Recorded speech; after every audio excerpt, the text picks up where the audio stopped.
Well, round 22 starts tonight, and it's already clear to me that the top 5 teams at the moment, being the Roosters, Raiders, Panthers, Bulldogs and the Broncos, will remain in the top 8 in the run to the final series. I think maybe also you could throw the Storm in there, who are sitting on 6th spot on 26 points, and they do have a bye at hand. But out of all those teams, obviously the Roosters are doing well, but I think in particular the Bulldogs, who devastated South last week, 62 points to 12, are really hitting form. One of the main reasons why I think the Bulldogs can do the job is Hazem El Masri. Now, his kicking as of late has just been phenomenal. And while so many other teams are struggling for consistent goal kickers, he's kicked 42 out of his last 43 attempts. Now, last week, he reached a club record 11 goals in one game, and he's really gapped his rivals to become the NRL's leading point scorer on 212. Now, he's also looming closer to Darryl Halligan's record of 30 straight goals. He's currently sitting on 21. I think he's a great chance of doing it, given the fact that the one goal that he has missed out of his last 43 shaved the upright. He's really in tremendous form at the moment. Anyway, let's get on to round 22, and I think the struggling Broncos can beat the Panthers tonight. Saturday's games, I'm going with the Roosters, Knights and the Tigers, and on Sunday, Dragons, Dogs and the Raiders. Good luck with the tips. Catch you next week.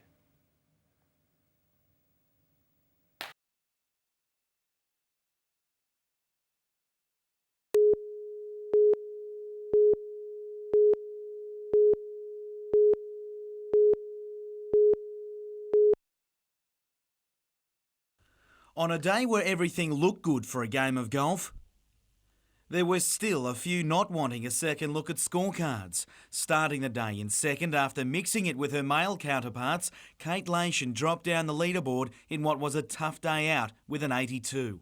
Greg McConnell knows what that's like. Leading after the second round, he gave up 9 shots yesterday. But what a way to get one back today.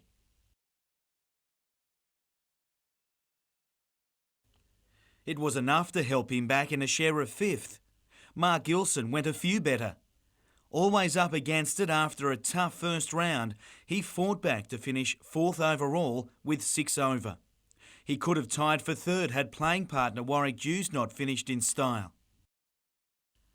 Starting the day with a 7-shot lead, Martin Joyce could afford to give up a few shots, but 3 on the front 9 wasn't what he had in mind. It opened a small door of opportunity for Scott Fisher, but his putter had different ideas.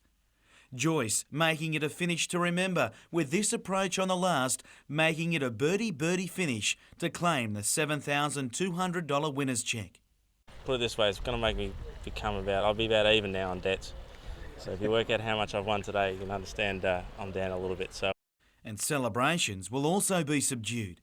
I've got to drive back to Sydney. I've got to get a 10 o'clock flight, and I've got to open the shop tomorrow morning at 6:30. So I won't be doing too much.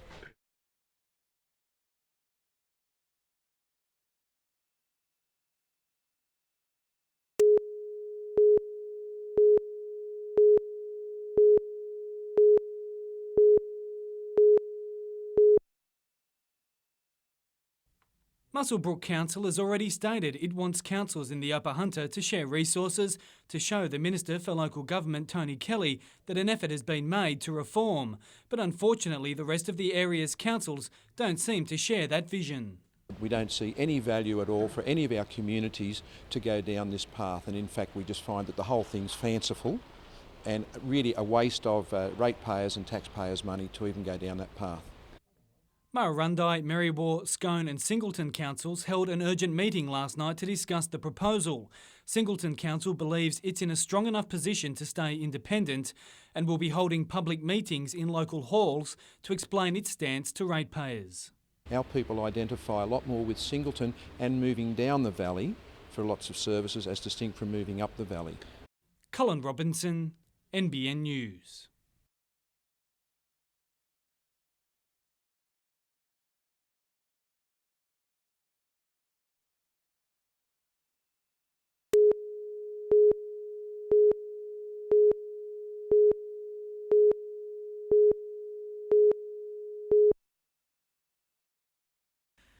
A whirlwind tour of the US continues for Nick Flanagan, who is now ranked among the top 30 amateurs in the world. Recently breaking Tiger Woods' course record at Sahalee Golf Course, the 19-year-old won the Pacific Northwest Amateur, was runner-up in the Western Amateur and has now qualified for the US Amateur Championship to be the leading Australian on the US Amateur Tour. 118 years of soccer history was today passed on to the Newcastle Regional Library. For more than 3 decades, Harry Hetherington has kept a close record of the goings-on of soccer in northern New South Wales. Together with work collated from those before him, Harry hand-wrote several thousand pages to fill 17 volumes to document the history of the game in the region since 1880, and it's now all on microfiche for easy access. Broadmeadow will be hoping to add the minor premiership of the NBN Soccer League to its history books on Sunday against Lake Macquarie. In contrast, the Roosters will be looking to avoid relegation by at least drawing with the Magic. An interesting round too for the Newcastle Rugby League, with an injury-plagued Western Suburbs looking to wrap up the minor premiership as well. The battle to round out the five will also highlight. And with 2 rounds remaining in Newcastle on Hunter Rugby, the Wanderers could wrap up top spot along with the Hawthorn Cup tomorrow against cellar dwellers Lake Macquarie.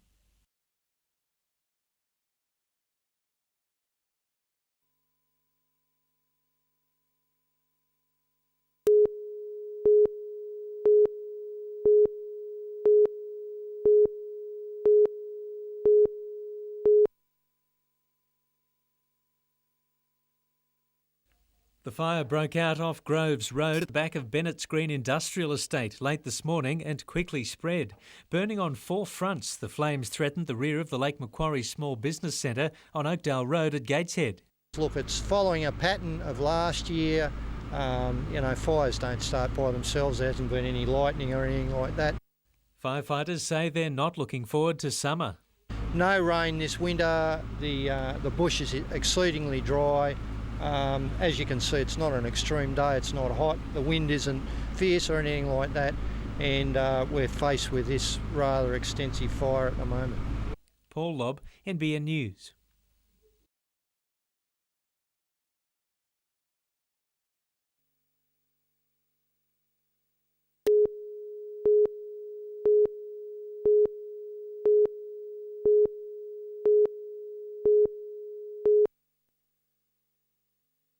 The small mining village of Catherine Hill Bay is a jewel on the New South Wales coast. People who enjoy the quiet lifestyle would like to protect it. But the secret's out, and a Sydney developer wants to build more than 1,000 homes between the coastal village and Lake Macquarie. He's also promising improvements like new roads and sewers. There are a number of costs associated with rejuvenating Catherine Hill Bay, and what we intend to do is cover those costs through development in various areas, and we consider those to be very low-key development as well. Most of the land would have to be rezoned for the plans to proceed, but it's worth it for developers with the project to net around $500 million. A lovely little place to come and visit and have a look around, so certainly we don't want to commercialise it at all. An old-fashioned bit of coal mining heritage. I think it'll be spoiled by housing. 35 miners' cottages would be built in the village itself, with 340 homes nearby and a further 660 on the western side of the highway. It actually straddles between Wyong Council and Lake Macquarie Council, and we'll be putting forward an application to them to accept an assessment process for the rezoning of the site.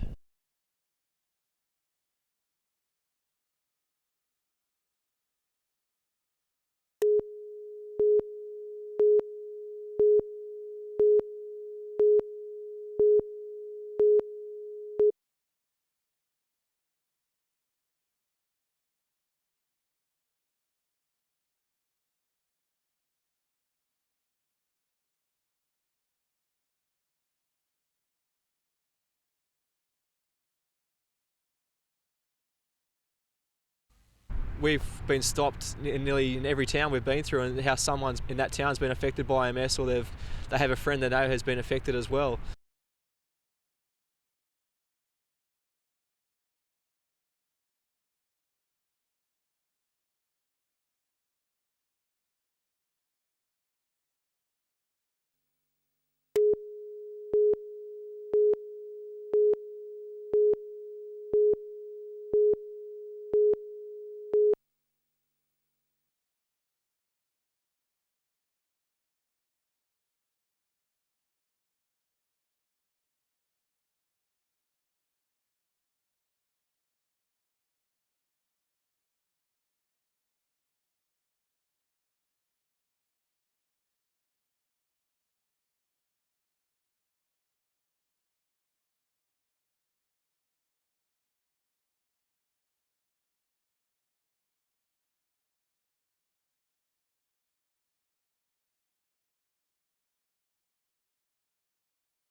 11-year-old Nadia McMullen was cuddling up to her much-loved Moggy after a morning of high drama.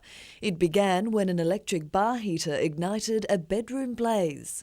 It was about like 2:30 or something, and Missy woke me up and there was like fire everywhere. The feline fire alarm, which stays in Nadia's room, leapt onto the sleeping girl's face, alerting her to the danger. She quickly fled the flames with her mother, but little Missy became trapped inside the burning unit, leaving Nadia to fear for her hero's fate. I was shaking and I felt sick in the stomach. Missy was rescued by firefighters and, despite suffering from smoke inhalation, appears to have recovered well. It was a close call for both cat and owner. The charred remains of Nadia's bedroom belongings, a sobering warning on winter dangers. No, my heater, no. And with a small scratch on her forehead to remind her of the drama they shared, Nadia will be keeping Missy close. I love her. Natasha Bayersdorf, NBN News.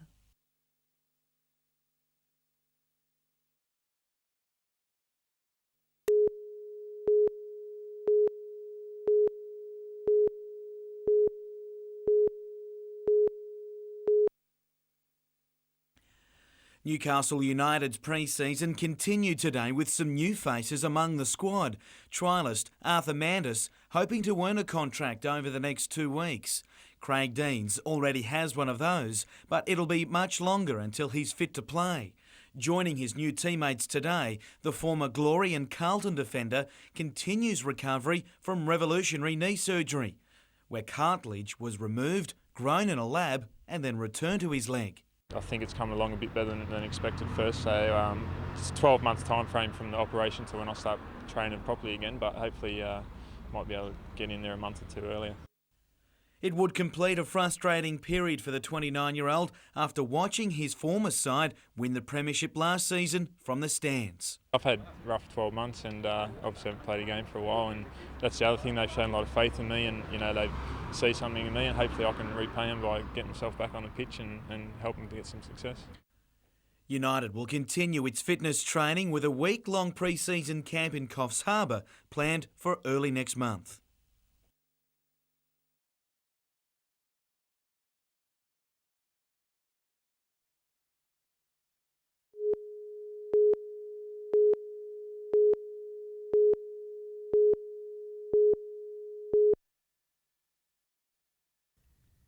The school day starts with reading lessons for Natalia and Lucas, while in the next classroom their brother Joseph is hard at work on the computer.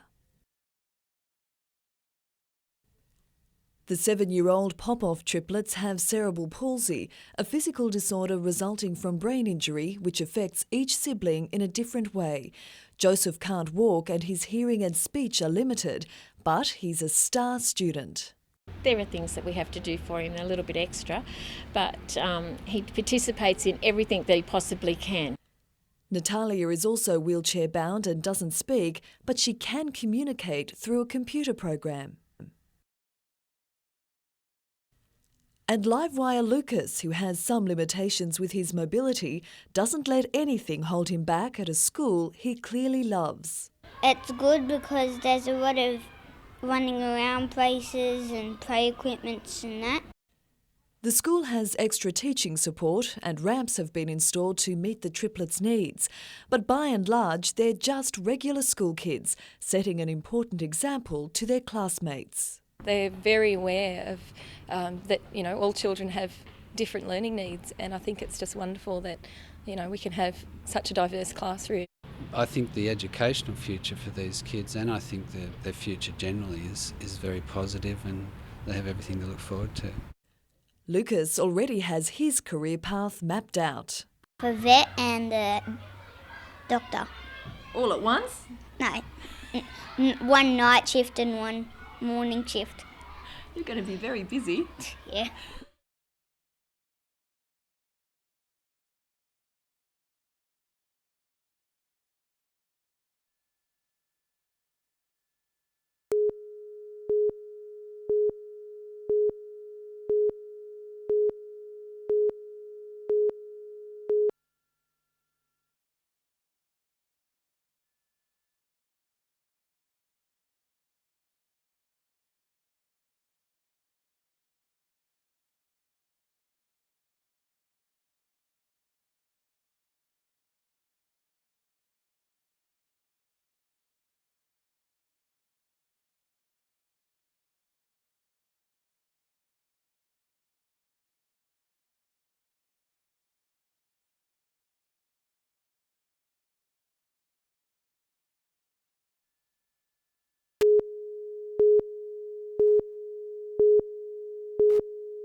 After months of negotiations with Garden City's former owner's AMP, the acquisition finally went through late yesterday. Already, Westfield has introduced its own brand of management, shared with the group's 33 other shopping centres across the country, and it seems local shoppers are happy. Well, the mood that we've had from both retailers and shoppers has been that it's bright, it's fresh, they can't believe it's all happened overnight, and come down and have a look for yourself. While remnants of Garden City's former glory are evident, the centre, as many know it, may not be the same forever. Talk of redevelopment has been lingering for some time, and Westfield has revealed it is considering a major renovation. We're currently looking very closely at what AMP had planned to develop in the centre.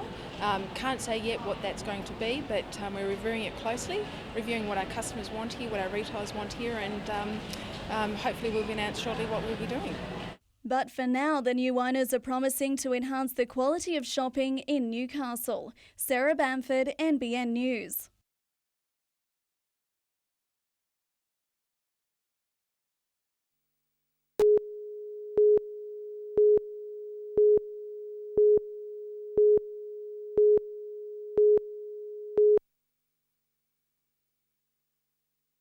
The lights went out about 20 to 5, sending officers into darkness and causing traffic chaos. Many people were stuck in elevators across the city, with rescue teams and lift mechanics working to free them. A fault in a power cable at the Tyrrell Street substation caused the blackout. That's affecting Inner Newcastle and Cooks Hill. Energy Australia says it's working to restore the power as soon as possible.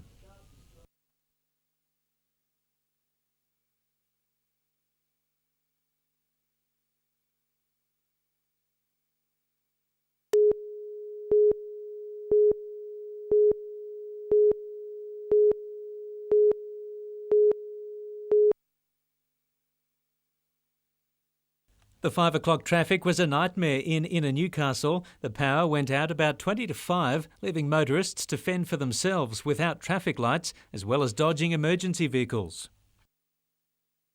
Many large buildings were crippled without power, with many people caught in elevators. The couple stuck in this lift had just had a check-up with dentist Mark Moran. I just heard the door shut before the power went off, and it happened once before last year, so came out and had a chat to them, but they're fairly calm. A faulty cable at the Tyrrell Street substation caused the problem.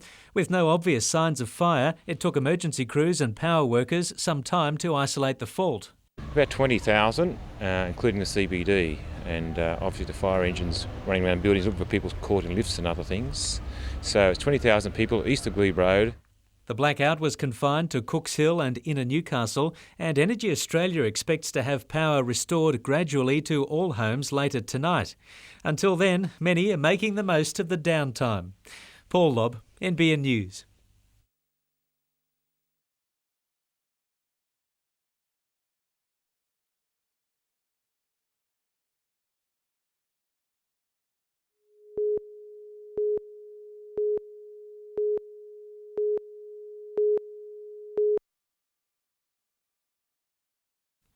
Bryce Chambers was diagnosed with type 1 or juvenile diabetes 3 years ago. It changed his life. Just lifestyle and having to do injections and carrying around a kit and doing finger pricks all the time. He still has to do the finger pricks 7 a day to monitor his blood glucose levels.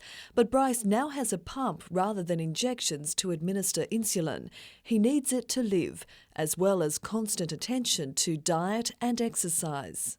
He can't just ride his bike around the block. He has to have jelly beans in his pocket all the time. We can't go anywhere without preparing for it and knowing that we've got all the supplies we might need if this happens or that happens.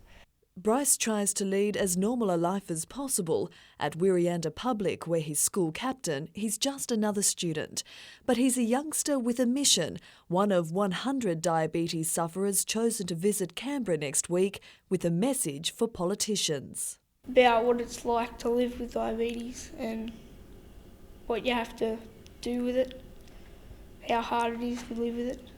The young ambassador hopes the government will fund more research into the disease in the hope of finding a cure.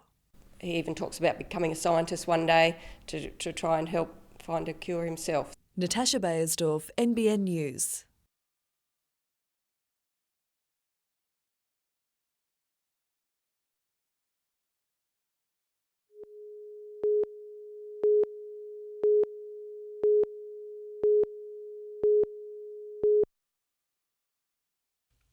Newcastle's bigwigs have launched headlong into a colourful campaign to help fight cancer. The city's business and civic leaders put their glittering noggins forward this morning to promote Wig Week. It will raise funds to care for cancer patients at the Mater Hospital, with a series of seriously hairy events planned from September the 21st. The hospital hopes community members will also wig up and organise their own fundraisers to assist the appeal.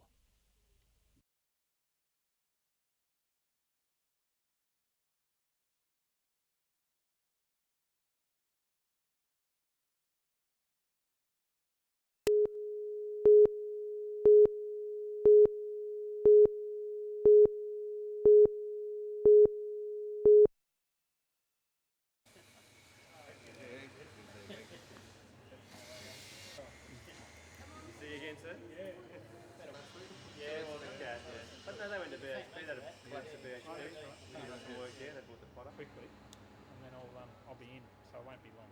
Alright. Charles, are they all here? Yeah, everyone's here. Oh, great. We'll be talking about the bushfire season, and urban search and rescue, and I know Mark.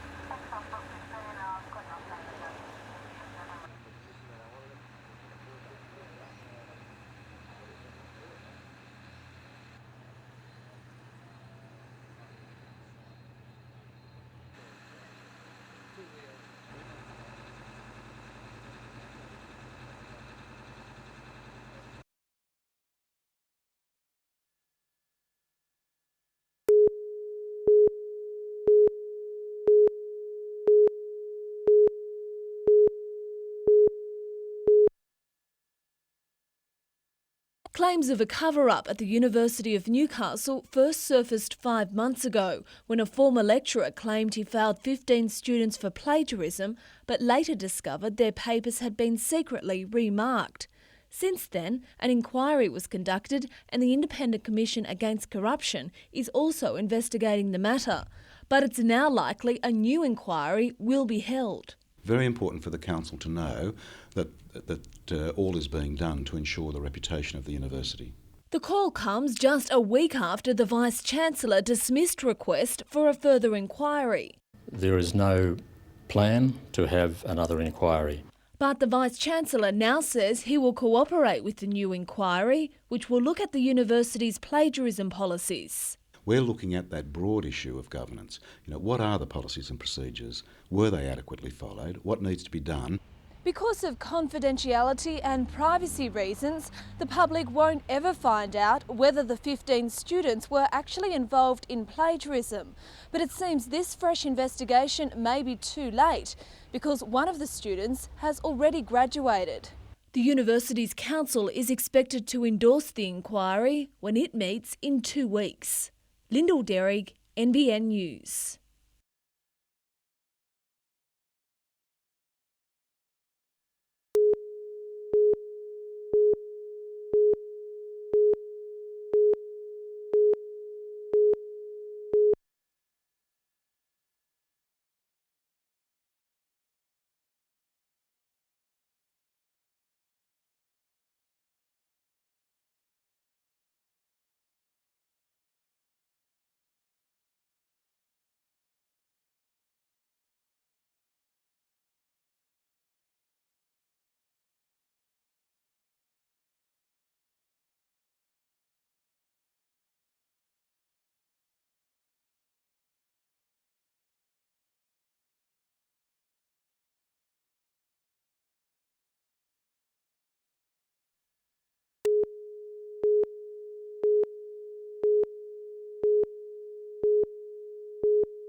It's been a frustrating road to the ring for Chad Hollywood Bennett.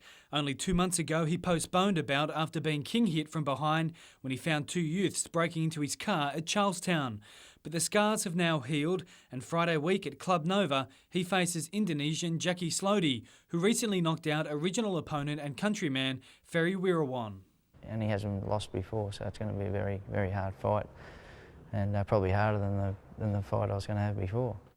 The welterweight says the attack 2 months ago has turned out to be a blessing in disguise, giving him more time to train, especially when a victory this time around will make him the #1 contender for the World Boxing Federation crown held by Englishman James Hare. It's a chance in a lifetime, and it's definitely something I've wanted to achieve for a long time, so yeah, it's good motivation. Cullen Robinson, NBN News.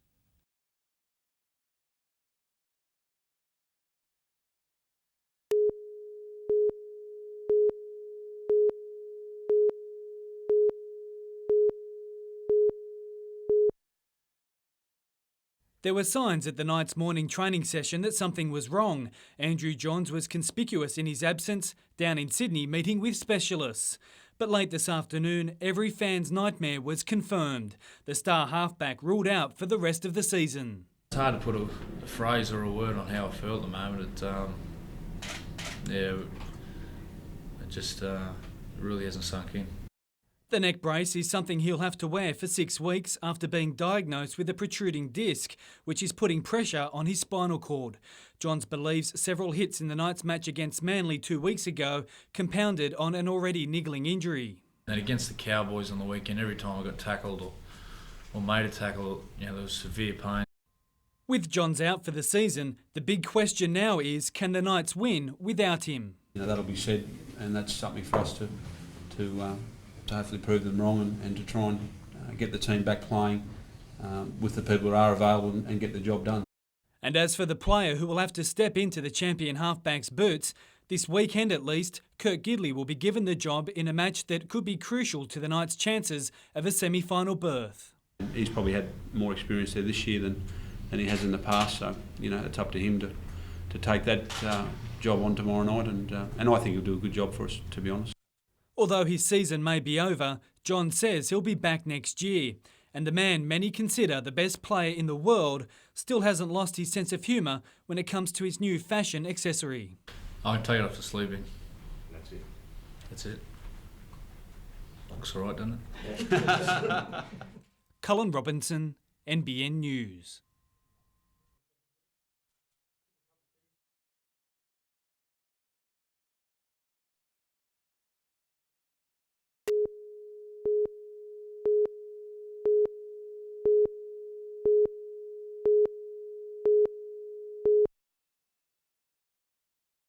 The Fremantle-class patrol boat HMAS Townsville was rocking and rolling in the southeast swell as it entered the port of Newcastle this morning. As the small ship steamed past Nobbies and Horseshoe Beach, its Newcastle-born commander was filled with pride. There was a bit of a tear in my eye. I like coming home to Newcastle, and to bring my own ship back was fantastic. Captain Michael Harris was given command of the Townsville 6 weeks ago in Cairns and arrived in port today with his seafaring father and 2 brothers aboard. The Navy promotes family life nowadays pretty well, so we've conducted a Families Day from Port Stephens down to Newcastle, and it was quite interesting because the seas were a little bit bumpy and there were a few people that were a little bit under the weather. Waiting at the dock was wife Angela and 6-month-old baby James, who'll be the star of tomorrow's christening. Basically, we use the ship's bell as the font. We'll fill it with holy water, and we've got a naval chaplain coming down from Sydney. Then he'll baptise the son using the ship's bell, and then as a little bit of history, James's name gets engraved on the inside of the ship's bell for prosperity. But no one is more proud of Captain Michael than his mum. Oh, isn't this lovely? My son can do this, and I really felt so proud of him. Paul Lobb, NBN News.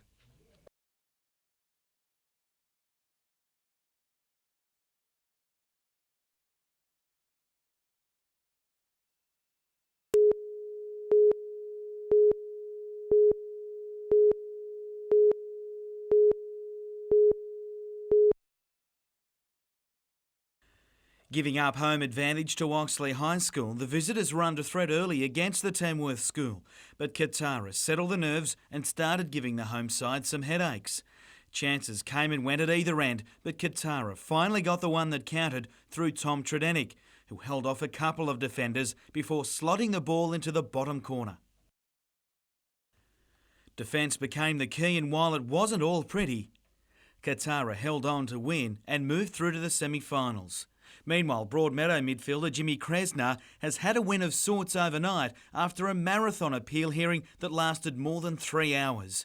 Originally suspended for 6 weeks, further submissions and his good record saw his sentence effectively reduced from 6 weeks to 3. Having already served 2 of those, Kresner will be free to return after Sunday's NBN Soccer League major semi-final. Tomorrow is the end of the line for either Western or Hamilton in the elimination minor semi, while Broadmeadow play Edgeworth on Sunday. The qualifying semi-final in Newcastle Rugby League will be at Lakeside tomorrow, where the Torres host Cessnock. It's do or die for Lakes and the Blues on Sunday. And the New South Wales Hill Climb Cycle Championship returns to West Wallsend tomorrow. Riders from across the state will tackle the gruelling run up Mount Sugarloaf to try and win the King of the Mountain title.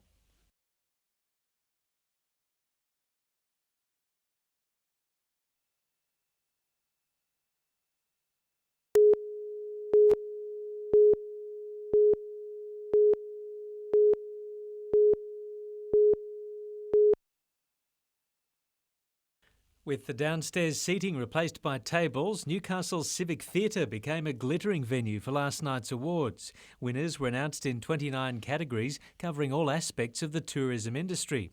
Best New Tourism Development went to the Hunter Valley Gardens at Pecolbin. The $20 million display gardens opened this year, set on 25 hectares, including Australia's largest rose garden. Maitland's Steam Fest was recognised as a top major festival, while the New South Wales Golf Open at Horizons at Salamander Bay was awarded as a significant event. Lake Macquarie City Art Gallery won the Heritage and Cultural Tourism category. West Leagues Club in Newcastle was awarded in the Registered Clubs section, while Moonshadow Cruises was recognised for its dolphin and whale watching and dinner cruises at Port Stephens.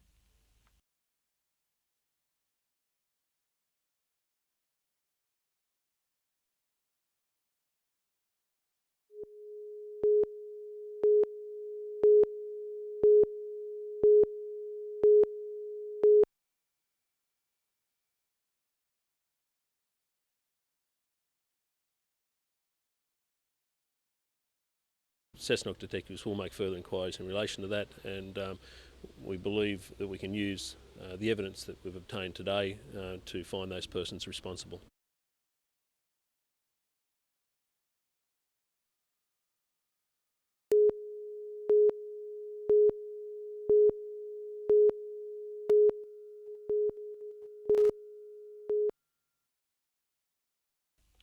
Anne Meadows has brought a little bit of the Far East to Salamander Bay.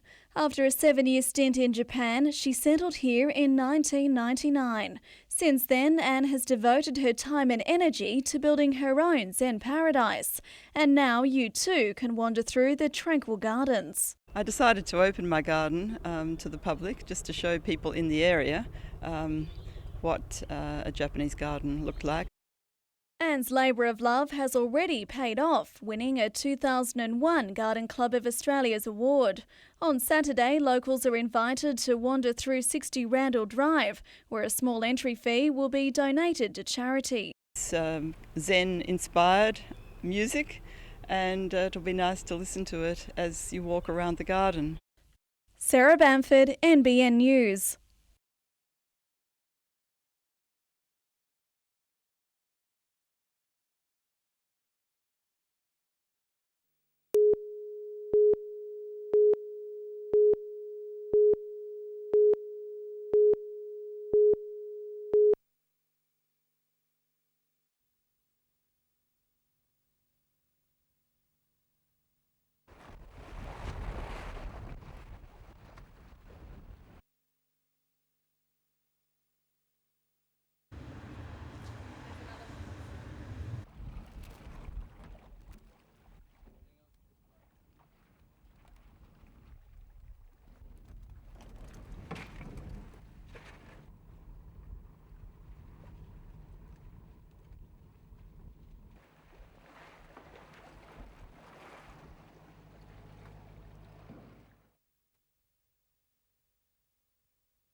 The Unitract syringe looks like any other, but can only be used once. When the plunger reaches the bottom of the barrel, the needle is dragged back inside the syringe and bent, making it unusable. That means no needle sharing and no exposure to needle stick injuries for health workers.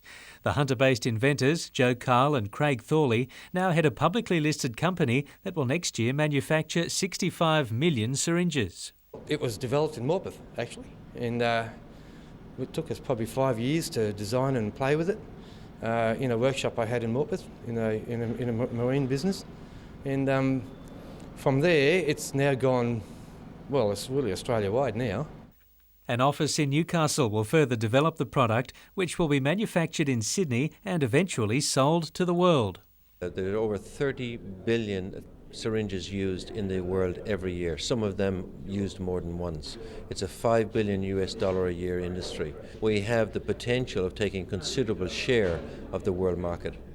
The new product may one day help reduce more than 1 million deaths in the world each year caused by unsafe needles. Paul Lobb, NBN News.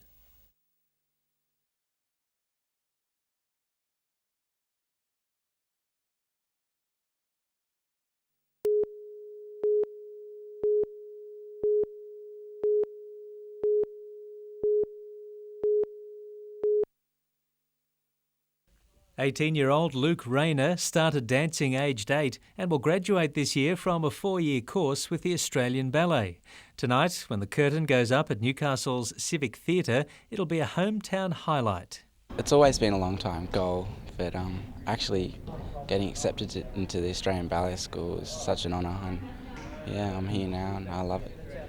The 28-member company is made up of final year students and 2 professional members of the Australian Ballet. Their production of The Christmas Tale of the Nutcracker opens tonight with 2 shows tomorrow.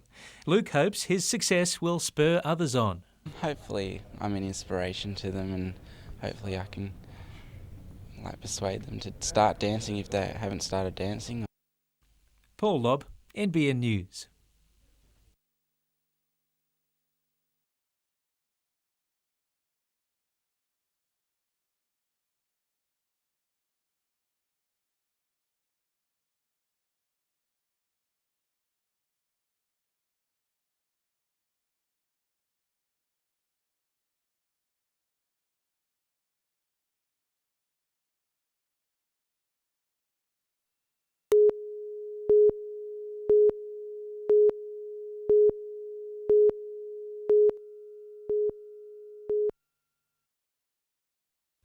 The first day at the office for this pirate, who's a giant in both size and reputation.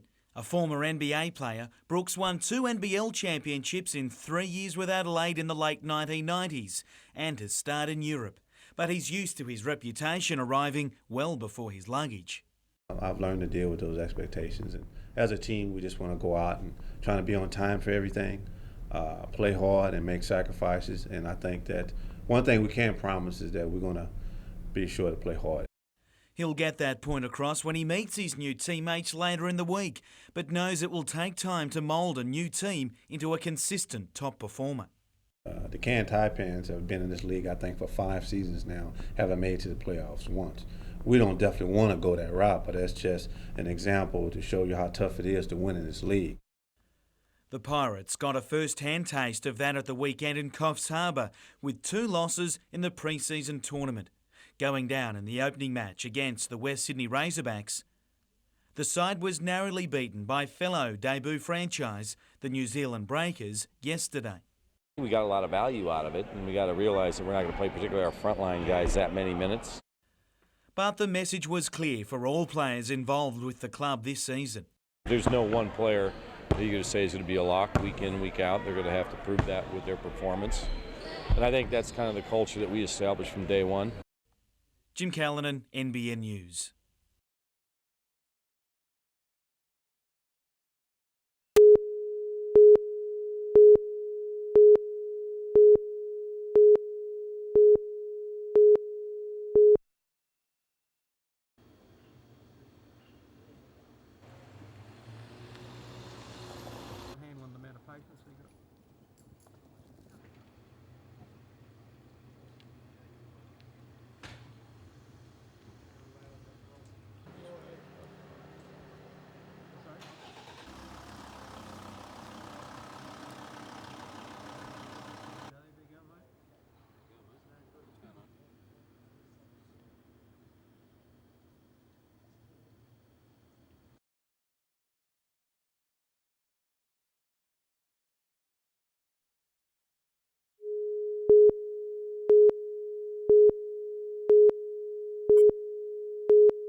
It's what can happen after scenes like these that authorities are hoping to prevent. The NRMA has launched what is undoubtedly one of its toughest campaigns against drink driving, today calling on the state government to ban learner and P-plate drivers from drinking and taking to the road. Our experience in Victoria and in the United States show that we'll have a significant impact, and we'll be pressing strongly for the government to do this. More than 1,000 young people were killed or injured on Hunter roads last year alone, with more than 27% of deaths alcohol-related. While taking away the right of novice drivers to consume limited amounts of alcohol has been questioned, the NRMA claims a tough stance must be taken. The most important thing for us is to stop young people dying on our roads. It's hoped the proposed changes will send a clear message to drivers that alcohol and driving just don't mix. The Motorist Association will also recommend that more random breath tests be carried out at popular gathering places for young drivers, including Newcastle Beach. Colleen West, NBN News.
The Radiology Information System, dubbed RIS 2010, aims to eliminate paper shuffling, X-ray filing and reduce patient waiting lists. It may have taken almost 2 years to plan and install, but the cobwebs have now been cleared and the system is operational at 6 hospitals in the region. This system's been a real major development for Hunter Health in allowing our doctors better access to patient information so that they can better care for their patients.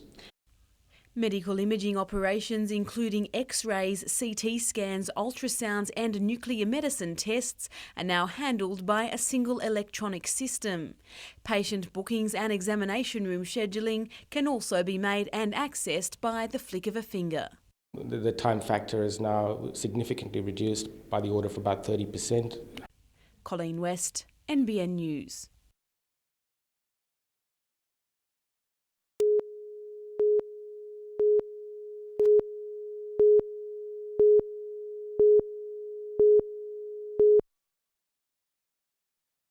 The $100 million James Wallace building will be located right next to the John Hunter Hospital.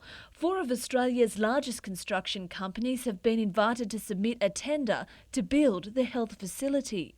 The James Wallace building essentially is the relocation of the services that are located at the Royal Newcastle Hospital, and some of the services are located in the John Hunter Hospital. The 3-storey building will be part of the Newcastle strategy. It has been set up mainly for elective procedures. It will also cater for diagnostic and outpatient services. The specialties that we're talking about are orthopaedics, urology, dermatology, ophthalmology, cardiology, endoscopy. Work on the James Wallace building will begin in January next year. It's expected to be completed in 2006. Meanwhile, construction of a multi-storey car park built specifically for the facility is taking shape, and the John Hunter's new helipad is due to be completed in the next few weeks. Lyndall Derrick, NBN News.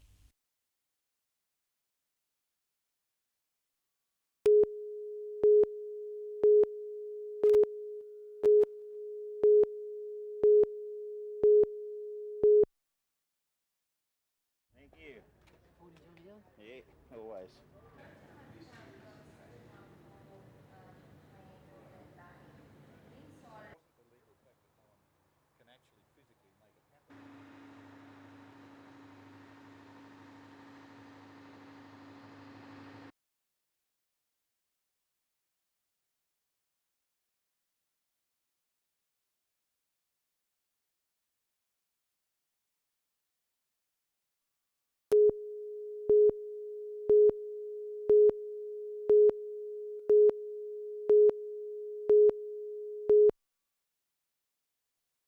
From the 1st of November, doctors will be slugged with a new tax. It's called the IBNR levy, which stands for incurred but not reported. The tax will be used by the federal government to cover possible payouts for negligence cases which occurred during the 1990s. But it's got doctors seeing red. Some say they'll risk going to jail to avoid paying the tax. Some doctors are talking about resigning, but the government said that they'll just take it out of our tax, so we can't avoid that. And some doctors said, well, in that case, they'd rather go to jail.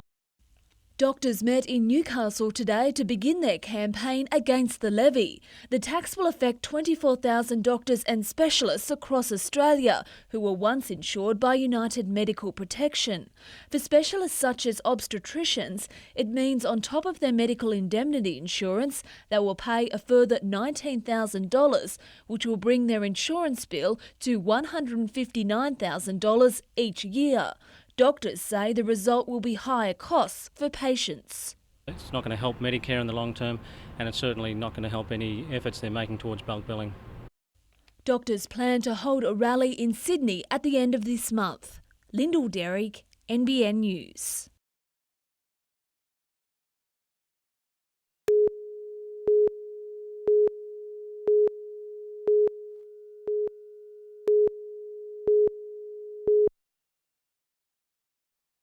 Heather Bray's Pies has tasted success at the Great Australian Meat Pie Competition, winning 6 medals, including 2 gold and 4 silver. The Heather Bray drive-through bakery has been in business for just 2 years, but this was the first time owner Russell Cox has put his range to the nation's ultimate pie test. Other Hunter medalists include Baker's Cottage East Maitland and Little Jack Horner's Argenton.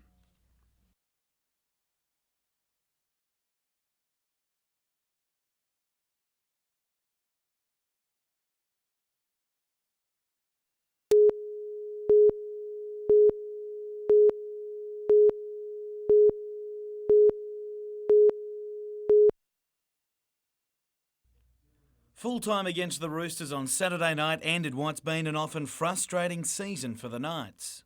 Certainly one of the more difficult and long years that I've been involved with, but it might be just because I'm getting older, mate. Missing some key personnel towards the end of the season didn't help, while others fought an exhausting representative campaign. But the Knights' premiership challenge may well have been doomed from the start. One of the things that disadvantaged us this year, without question, we had 5 players unavailable at the start of the year because of post-season surgery. Hagan is already giving thought to avoiding that problem next year, but the Kangaroo Tour is posing some problems. Those selected who require off-season surgery will be faced with a tough choice, as representing will almost certainly affect their ability to start season 2004. Our football club also pays the bills, and we need to get our players back in shape for the start of next season as well. So I guess we just need to have some compromise there a little bit. Matt Gidley's tour aspirations could well be over already, with the centre certain to require surgery on a long-standing shoulder problem. He's carried it for a number of weeks, and he's probably of the opinion he needs to go and have that done sooner rather than later. Jim Callanan, NBN News.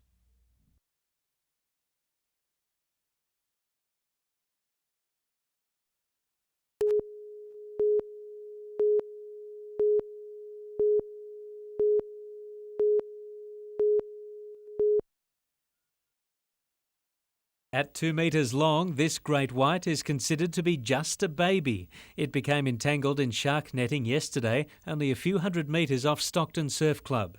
Around Newcastle's beaches, it's the great white's time of year. Certainly the time of year when we have cooler water temperatures, and with those temperatures we get large schools of salmon showing up. So being a predatory animal, you know, they're there following the bait, they're looking for the prey. These pictures from further north along Stockton Beach show one of the skilled predators in action just behind the breakers. And of course we're seeing increased numbers of great whites as well, I think, because they are protected, you know, they're not being fished for anymore, and certainly that's going to show an increase in the numbers. Some environmentalists want shark meshing banned, describing it as a threatening process to marine life. But many feel without the nets, it's beach-going humans who will become the threatened species. Paul Lobb, NBN News.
almost 20% of Australians live with some form of disability.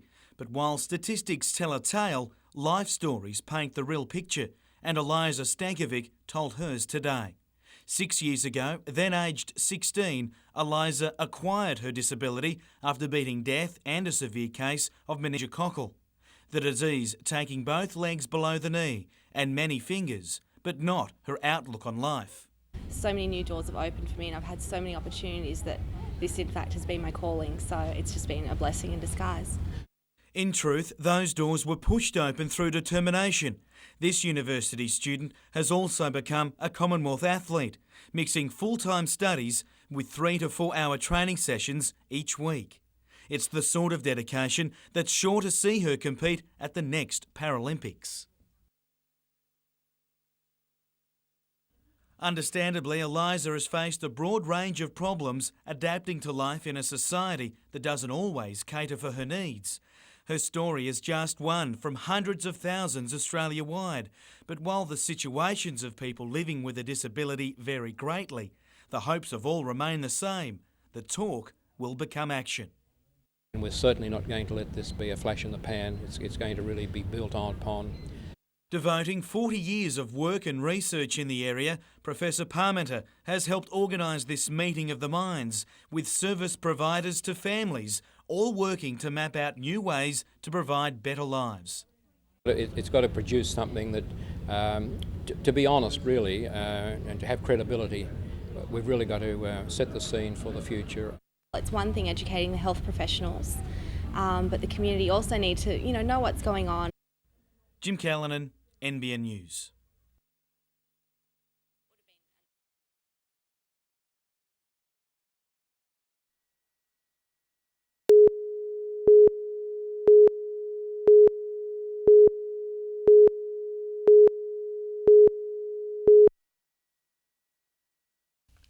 Police say the driver of this southbound four-wheel drive swerved to the wrong side of the road before sideswiping an oncoming Camry. It then slammed head-on with a northbound utility, killing the 57-year-old female passenger. We had ambulance and police who performed CPR for a period of time. Unfortunately, were not successful. The domino effect continued down the road. The driver of this Commodore was lucky to escape injury after running into the back of a Ford Festiva that had stopped just metres from the accident. The driver of the utility and the passenger of another vehicle were airlifted to Newcastle's John Hunter Hospital, suffering serious injuries. The driver of the four-wheel drive and his 3 passengers walked away from the scene, shaken but unscathed. The highway was blocked for more than 5 hours and traffic diverted around the scene. The accident has sparked a warning from police on the eve of the school holidays. Exercise extreme care, drive to the conditions. This was a 60-kilometre area. Accidents can happen anywhere. Colleen West, NBN News.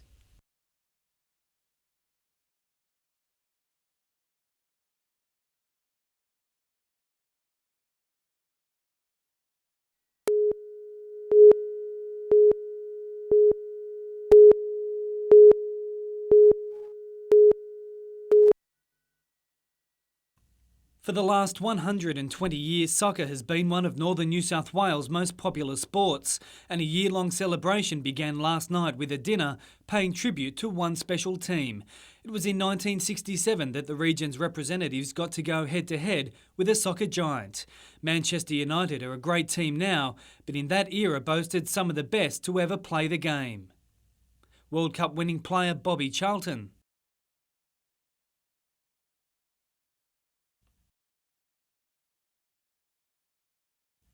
And the legendary but tragic George Best. Thousands packed the Newcastle Sports Ground to watch the locals go down 3-0 in an often bruising encounter. Northern New South Wales had its opportunities but failed when it mattered most. But fans were given a show that probably hasn't been seen in the region since. And fittingly, one of the first real superstars of the game scored the final goal.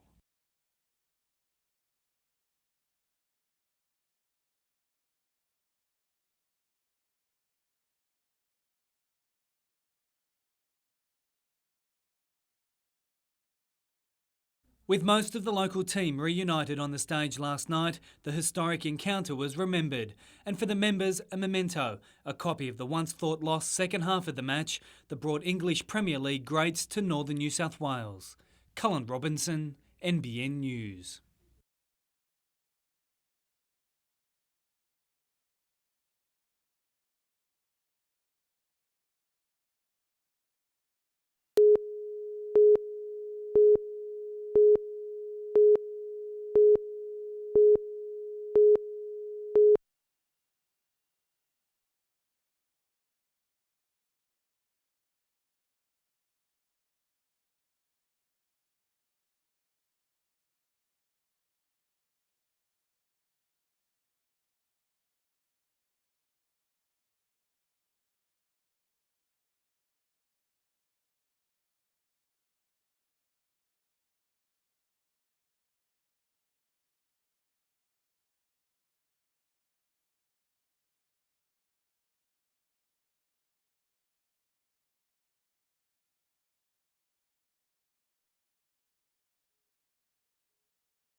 Driver fatigue continues to be a major cause of fatal accidents. Dr. Karl Kruszelnicki warns missing out on a few hours sleep in the weeks leading up to a journey can make a big difference.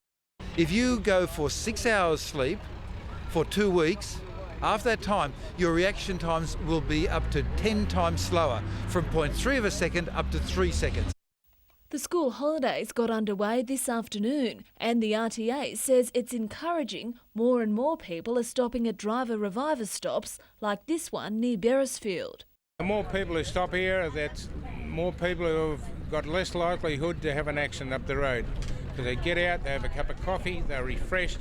Being unable to get comfortable is another sign of fatigue. And also, instead of making lots of small movements on the steering wheel, you're making a smaller number of big jerky movements. Meanwhile, there were traffic delays along the F3 freeway this morning. A 450-tonne electrical transformer was transported from Goondiwindi on the Queensland border. The rig will stop at Brooklyn tonight before heading to Sydney early tomorrow. Lyndall Derrick, NBN News.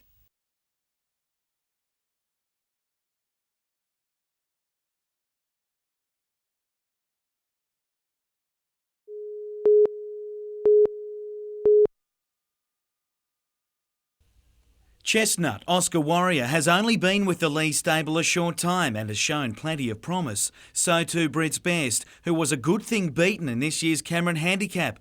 The 5-year-old was placed second in his last 4 outings, but both will start as lightweight chances for the Epsom. Brit's Best has drawn very well and he's racing consistent, so nothing would surprise with him. The other horse, Oscar Warrior, he's drawn awkward, but he can race handy and he appreciates a bit of give in the track. So. He'd like those conditions for Monday as well in the Metropolitan with My Tally an outside chance, while County Tyrone takes a further step in his preparation for another Melbourne Cup run. This may suit him, 2400's a nice distance for him at this stage, and he'll step up after this heading towards the Melbourne Cup. But and he's worked very good, and I just think the other horse has just never gone better, so it wouldn't surprise. And while most of the attention in Newcastle this week may have focused on the Australian University Games, some who are a little more experienced in life begin their tournament today. The New South Wales Veterans Tennis Championships has some 258 players taking part in the 4-day event that concludes with finals on Monday. And the long weekend means hill climb time at Newcastle's King Edward Park. The 2-day event will start on Sunday and will incorporate the final round of the state championship.